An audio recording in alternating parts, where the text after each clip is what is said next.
Welcome back to another video on adding integers. This video uses the formal rules for adding integers. I do have other videos that show other techniques for adding integers. Let's first start off by reviewing what an integer is. Integers are the numbers that can be written without a fractional or decimal component, and they fall within the set listed here. So let's go over the formal rules for adding integers. When adding two integers, it'll fall into one of two conditions. Either we're adding two integers with the same sign, or we're adding two integers with different signs. If we're adding integers with the same sign, we add the absolute values of the numbers and then keep the sign of the original integers.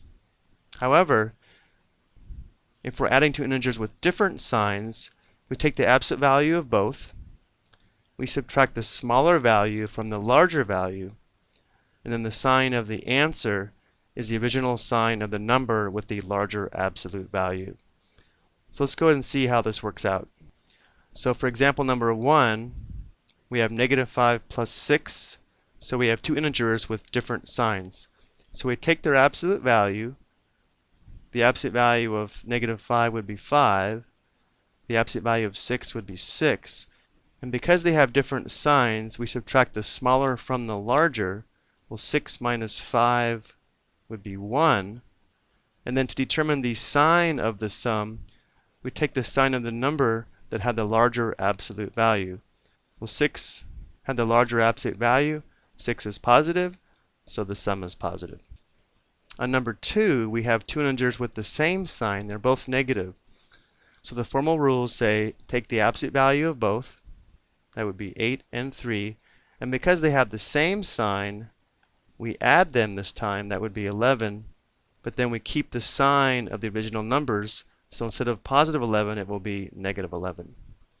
So the big difference here is if the two integers have different signs, we subtract the smaller from the larger after we take their absolute values, and if they're the same, we find the sum after we determine the absolute values.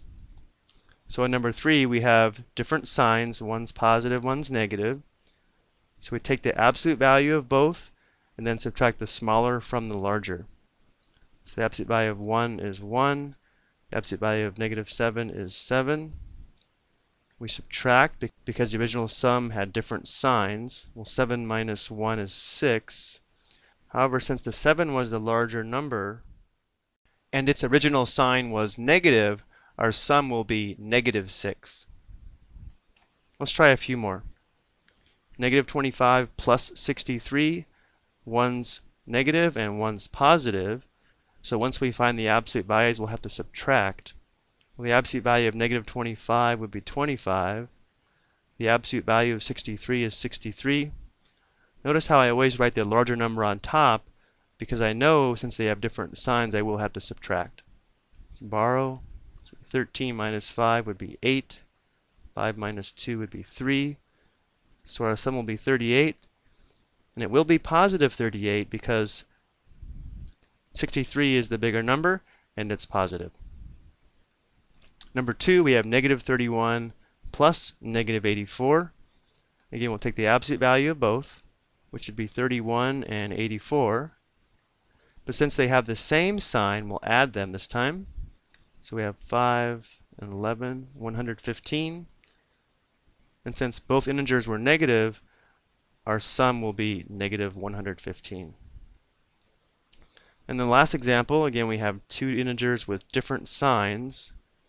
So we'll take their absolute values and then subtract. The absolute value of 15 is 15. The absolute value of -47 is 47. Again, notice I always get in the habit of writing the larger number first, just in case we do have to subtract, like we do here, because they have different signs. So we'll subtract. 7 minus 5 is 2. 4 minus 1 is 3. So our sum is 32, but since the 47 had the larger absolute value and the 47 is negative, our sum is negative. Okay, so that's how you can add integers using the formal rules. But again, if this seems difficult, you may want to watch the video on using the number line to add integers, as well as using the money analogy. Thank you for watching.